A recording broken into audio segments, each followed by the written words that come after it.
Iglesia Misión Evangélica Príncipe de Paz presentan un espacio de enseñanza bíblica. Oramos porque este tiempo sea de edificación para su vida. Muy buenos días, amados hermanos y amigos. Soy su amigo el pastor Basilio Miranda, pastor en Iglesia Príncipe de Paz de Cuilapa, Santa Rosa.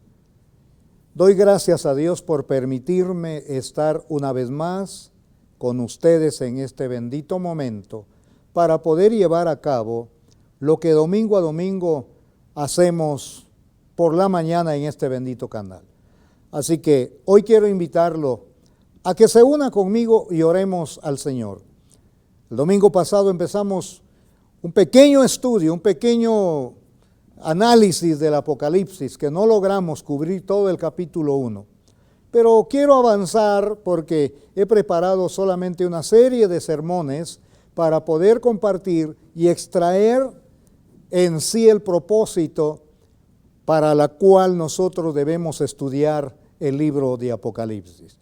Oramos en esta hora. Señor, venimos delante de ti en esta hora, agradecidos contigo, Padre, por el favor de la vida, por el favor de la salud y por darnos, Señor amado, el privilegio de poder invocar y adorarte, Señor, con todo nuestro corazón. Señor, en esta hora yo pido que la gracia de tu Espíritu nos cubra en este momento y que en cada instante de nuestra vida sea tu Espíritu quien dirija nuestros pensamientos. Padre, hoy nos aprestamos a meditar en tu palabra. No lo hacemos sin antes pedirte la dirección y el permiso correspondiente para poder hacerlo así con la reverencia que tú te mereces, Señor. Bendice a mis hermanos que están pendientes de esta programación dominical, como también a mis hermanos que están en estudios, a mis hermanos que están en cámaras y a cada uno del personal de Canal 27, especialmente a nuestro hermano Luis Fernando Solares, Padre, en el nombre de Jesús. Oramos confiados en la promesa de tu palabra. En el nombre de Jesús. Amén. Hoy quiero meditar con ustedes, hermanos amados, y quiero enviar un saludo a cada uno de los que nos sintonizan por la parte de la costa sur, por la parte de occidente de Guatemala, por el oriente, por el norte y, bueno, por todo el país.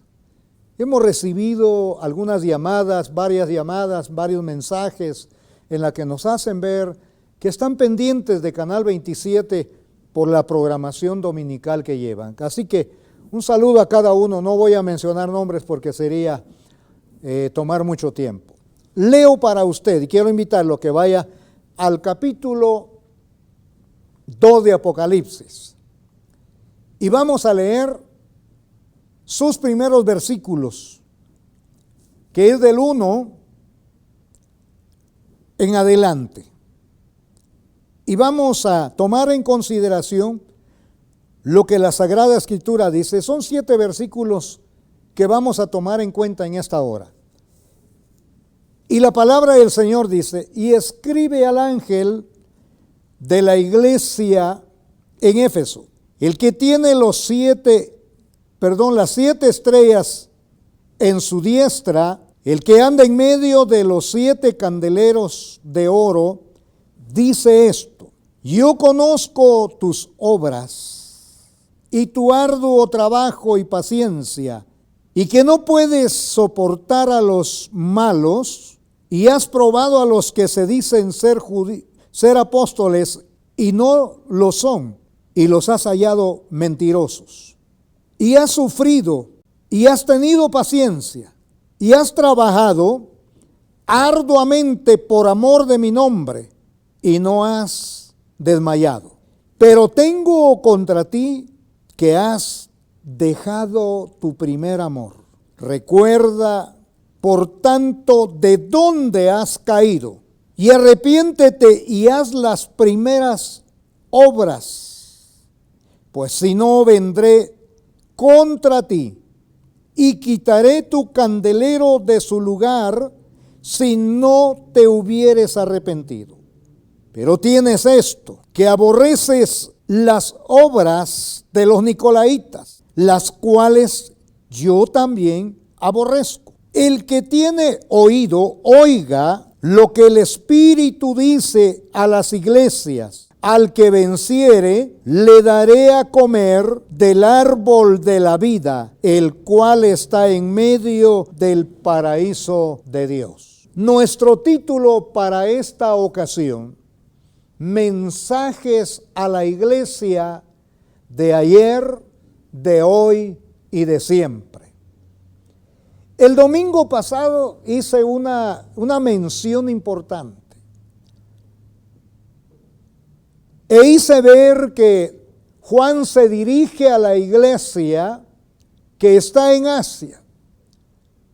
Pero ahora el mensaje del Señor es directo a la iglesia de Éfeso. Según se cree que Éfeso era la capital de aquella comarca, de aquella franja o de aquella parte que dominaba Roma. Pero vamos a obviar todo ello para poder ir a lo que el Señor tiene para su iglesia. En primer lugar, nosotros podemos tomar en cuenta que el Señor de la iglesia quiere que los creyentes no dejen su primer amor, que sufran con paciencia los embates del error, pero que mantengan su pureza en medio de tanta maldad. Mi amado, en estos mensajes a estas 7 iglesias hay diferente manera de nuestro Señor tratando con su iglesia. Dicho sea de paso, que la iglesia se menciona hasta el capítulo 3.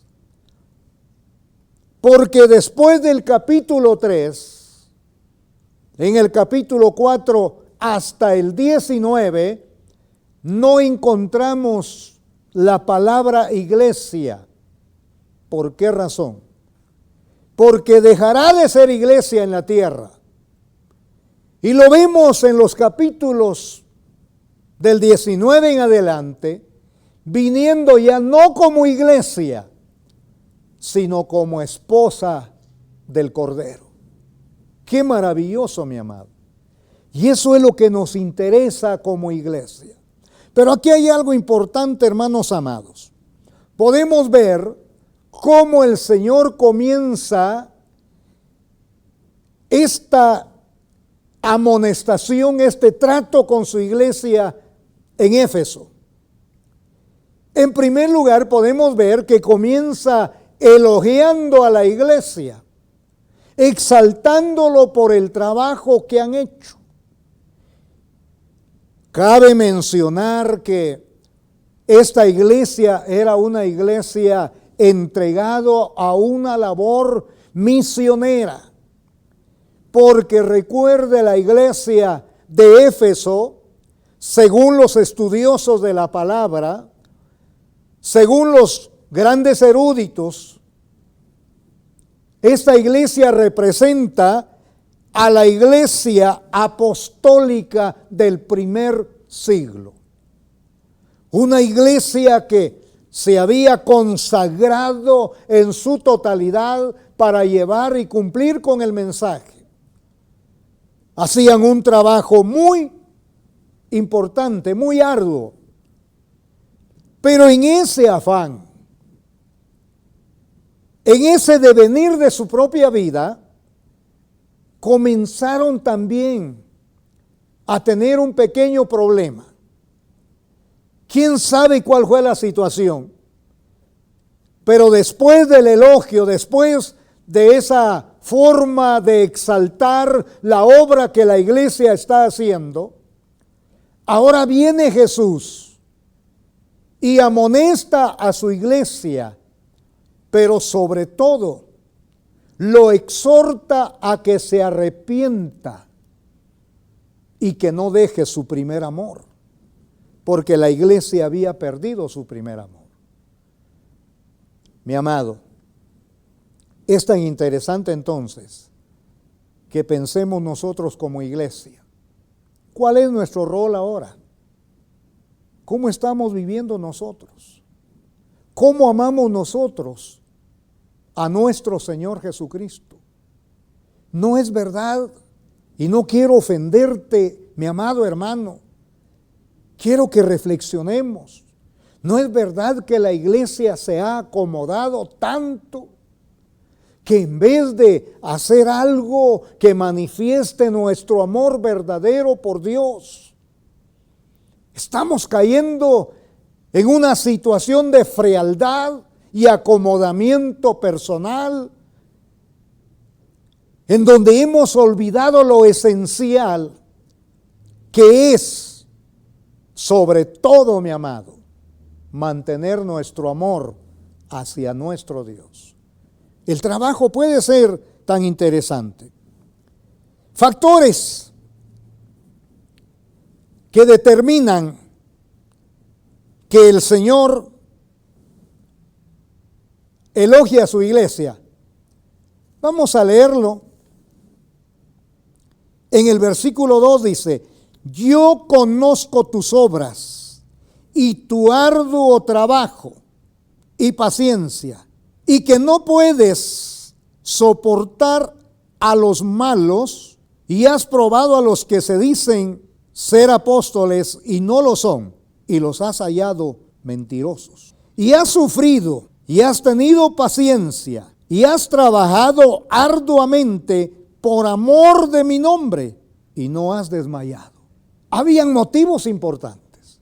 Eso era la característica de la iglesia del primer siglo. Que aunque había sufrimiento, que aunque la iglesia era perseguida, a ellos no les importaba el sufrimiento con tal de agradar a aquel que había entregado su vida por ellos. Mi amado, qué maravilloso. Esos factores que determinan el elogio del Señor son importantes. Valdría la pena que pensáramos nosotros también en una vida como esta que llevaba la iglesia en sus inicios. Pero da la casualidad que ya en el versículo siguiente, mi amado, podemos ver que ahí aparece un pero tengo contra ti, alabado sea el nombre del Señor, que has dejado tu primer amor. ¿Habían sufrido? ¿Habían trabajado por amor de su nombre? Pero también habían descuidado. En el transcurso de su vida descuidaron. Y sabe una cosa, Dios reprocha todo descuido en la vida de su iglesia. Por eso, mi amado hermano, yo te invito a que juntos, usted y yo, podamos reflexionar y no dejar que seamos reprochados por nuestras acciones. Dios no reprocha el trabajo. Dios no está en contra del esfuerzo que se haga por hacer algo por la obra. Dios reprocha nuestra falta de amor por Él, porque se puede trabajar solamente para quedar bien ante los hombres o ante la vista de alguien, sin tener el amor en su propio corazón.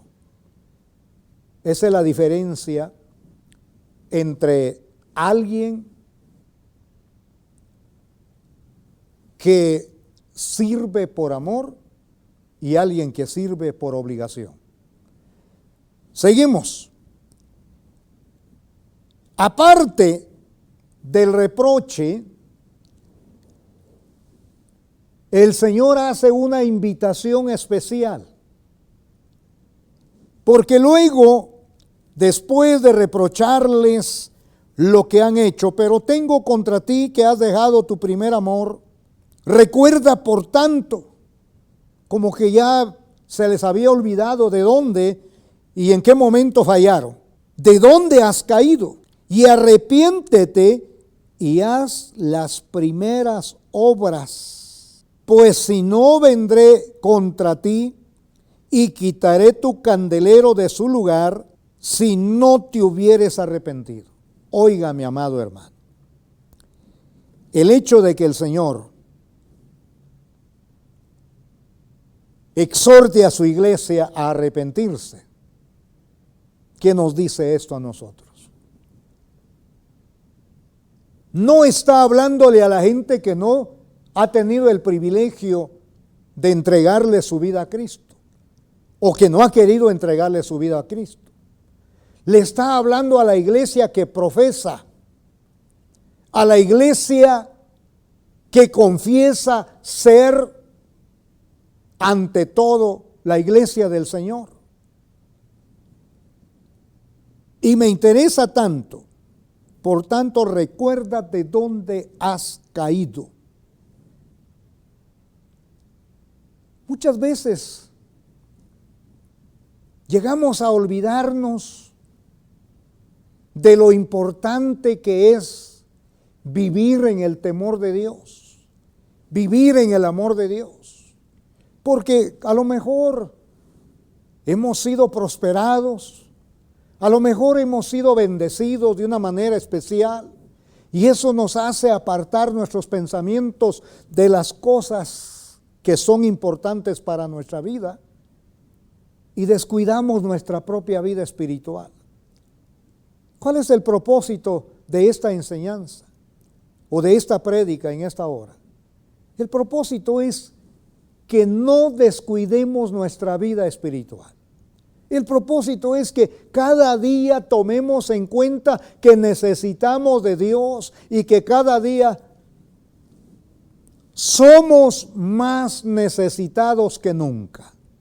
Oiga, quiero con todo mi corazón llevarlo ahora a la promesa. En el versículo 6 dice: pero tienes esto, que aborreces las obras de los nicolaítas, las cuales yo también aborrezco. Aquí viene la promesa. El que tiene oídos, oiga lo que el Espíritu dice a las iglesias. Al que venciere le daré a comer del árbol de la vida que está en el paraíso de Dios. Quiero ir aterrizando con esto, mi amado. La promesa es según el compromiso. Todos y a cada uno de nosotros nos encantan las promesas. Lo que a veces no nos gusta es el compromiso. Lo que a veces no nos gusta es reconocer que como seres humanos, como personas, fallamos. Y no hay peor pecado que una iglesia no reconozca que es pecadora delante del Señor. La iglesia que se reconoce pecadora, reconoce que necesita cada día la misericordia, el favor y el perdón de su Señor. Mi amado, qué maravilloso es esta palabra. El Señor reprocha, no solamente elogia, tampoco solamente reprocha. Por eso estamos en esta mañana tratando de llevarnos este consejo para poder nosotros de alguna manera afianzar nuestra fe, afianzar nuestra esperanza, que no es una esperanza en vano, es una esperanza de vida, es una esperanza que nos da la certeza y la seguridad de que Cristo pronto viene por su iglesia. Y es por eso, mi amado hermano, que debemos de tomar en cuenta. Pasando a los versículos 8 en adelante podemos ver nosotros que el Señor ahora se dirige a otra de sus iglesias, y es nada menos que a la iglesia de Esmirna. A esta iglesia, si leemos rápidamente, podemos ver que el Señor lo que hace es animar y fortalecer a la iglesia que sufre. ¿Por qué razón? Porque la iglesia de Esmirna representa la iglesia perseguida del siglo I al siglo III, o sea, del año 100 al año 312. Mi amado hermano, Jesús en este mensaje a la iglesia de Esmirna se identifica con su iglesia sufriente de una manera muy particular, como la que hace con Éfeso. Quiero que leamos estos versículos de la palabra, y vamos a hacerlo en la medida que el tiempo nos permita. Amén. Y escribe al ángel de la iglesia en Esmirna, el primero y el postrero, el que estuvo muerto y vivió, dice esto: yo conozco tus obras y tu tribulación y tu pobreza, pero tú eres rico, y la blasfemia de los que se dicen ser judíos y no lo son, sino sinagogas de Satanás. No temas en nada lo que vas a padecer. He aquí, el diablo echará a algunos de vosotros en la cárcel para que seáis probados, y tendréis tribulación por 10 días. Sé fiel hasta la muerte, y yo te daré la corona de la vida. El que tiene oído, oiga lo que el Espíritu dice a la iglesia, a las iglesias. El que venciere no sufrirá daño de la segunda muerte. Déjeme decirle algo. Jesús se identifica con su iglesia sufriente de aquel periodo. Jesús se identifica de una manera muy particular para con la iglesia de Esmirna, y se identifica haciendo, hermano amado, hincapié en lo que es su soberanía, en lo que Él es en su eternidad y en lo que Él es en su deidad. Oiga, dice, el primero y el postrero. Esto no quiere decir que nuestro Señor tenga un principio, porque Él es eterno. Nosotros como seres humanos tenemos un principio. No somos eternos. Tendremos y tenemos la vida eterna, pero tenemos una vida de inicio. Cada uno de nosotros sabe en qué fecha nació, sabe el día, la hora y todo eso, pero déjeme decirle, nuestro Señor es eterno, y la eternidad no tiene absolutamente nada que ver con el tiempo. Es decir, con el tiempo que a nosotros nos mide y nos apremia cada día. Ahora déjeme decirle, Él habla del primero y el último. Y algo interesante, el que estuvo muerto, pero volvió a vivir y está vivo. Alabo el nombre del Señor. Es interesante que pensemos que aquí Él hace ver el sacrificio, el sufrimiento que tuvo que llevar para poder darnos a nosotros el perdón de nuestros pecados. Y a su iglesia entonces le dice, conozco tu tribulación, tu sufrimiento, tu pobreza, pero tú eres rico. Mi amado hermano, Esmirna estaba ubicado en un lugar prominente de negocios. Y era, mi amado hermano, tal vez algo incógnito decir que una iglesia estuviese pobre en un lugar donde hay suficiente negocio. Pero ¿sabe cuál era la razón de su pobreza? Era la gran persecución que estaban viviendo. Como iglesia no podían identificarse como tal. Los cristianos de aquel entonces se habían inventado algunas señales que se hacían entre sí para poder identificarse como miembros de la iglesia.